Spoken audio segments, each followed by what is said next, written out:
everything. Oh, and around we've got cars on the track already involved. It's Kyle Busch, the 16 of Greg Biffle's involved. Looks like Denny Hamlin in the 11.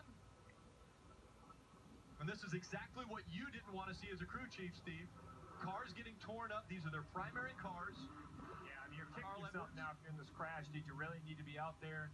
I mean, Kyle Busch coming off his win at Sonoma, gets back to Daytona, involved in an accident early. You see Jamie McMurray. You see Kyle Busch's car here, heavily damaged. I mean, that's definitely going to the backup. Yeah, there's a lot of backups that we're going to be seeing now after this incident. This is exactly what you both were talking about. Running so close. In a race, you would get even closer, but obviously someone got too close. Well, it's the negative. You know, it's plate racing. It's what we see every time we come here. But again, if you want to be good in the race, you have to practice it. It's just a classic case. You see that the 18 and the 2 were running nose to tail. The 18 moved up. The 2 got down. The 18 kind of came across his front bumper, and once he spins, everyone's in a pack. There's 25 cars in a pack. There's nowhere for the 9, for the 11, for the 16, anywhere for those guys to go. Cars got collected in this. Martin Truex Jr. in the 78 up against the wall. Jeff Gordon with a good move.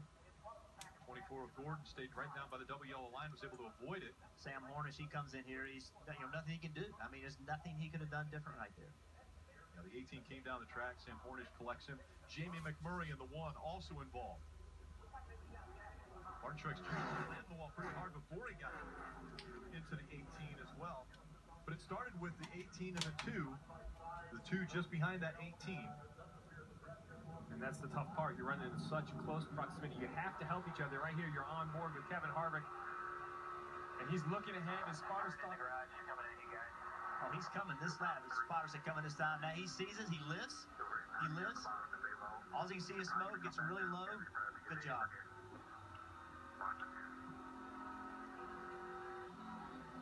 And so talented there. He got back in the gas because he saw the cars coming back down. You see right there's a classic case. As the 18 moves up, the 2 feels there's a middle lane. He doesn't mean to catch the 18. He thinks he's going to go by him, and at the same time, the 18 is going to come back down to the middle lane. That happens so quickly. And once those bumpers get misaligned, it's so easy to turn one another. It almost looked like the 18 slowed just a little bit, too. I mean, it's the gap in front of the 18 and the car in front of him looked a little bigger just before the contact was made. And I've been one of these crew chiefs before. You've worked, you've been in the wind tunnel. This is your primary car for a reason. And here you are, less than 10 laps, a little over 10 minutes into practice, and you put this car away. You have to get your other car out.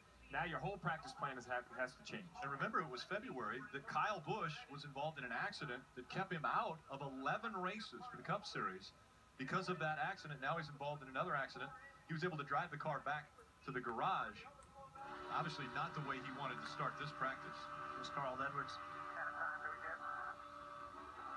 Sees it. It's lifted. Got hit. Trying to get him from behind. Boom. We got it, guys. Yeah, just got run over. Got hit from the back. We saw. We got run over. That guy never even lifted. And there's Kyle climbing out of the 18. A lot better sight than what we saw in February when he had to be helped out of the car. This is what drives drivers crazy about plate racing, is that you had nothing to do with it. You were minding your own business. You're out there practicing. You didn't start the wreck. You had nothing to do with the start of it, and there you are wrecked. Your car is torn up. And honestly, for the majority of people in this, they did nothing wrong.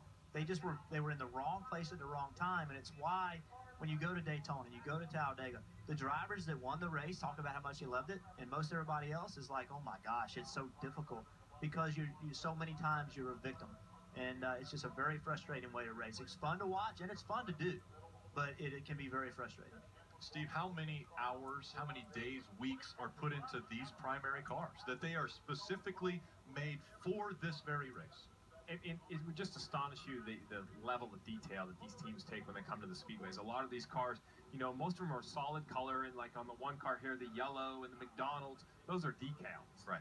Well, when you come to a super speedway race, they'll sometimes put those decals on and then clear coat over them, and then wet sand, and clear coat over them. The amount of detail these guys put into these cars for that aero advantage. You have to, because it doesn't matter until it matters. You know, you think it doesn't matter in the pack until how many races have we seen decided in the trial by inches Right. here at Daytona, and you have to have the faster car to have that gain of inches coming off turn 4. 3 of the 4 Joe Gibbs Racing cars involved in this incident in the first practice for the Sprint Cup Series at Daytona.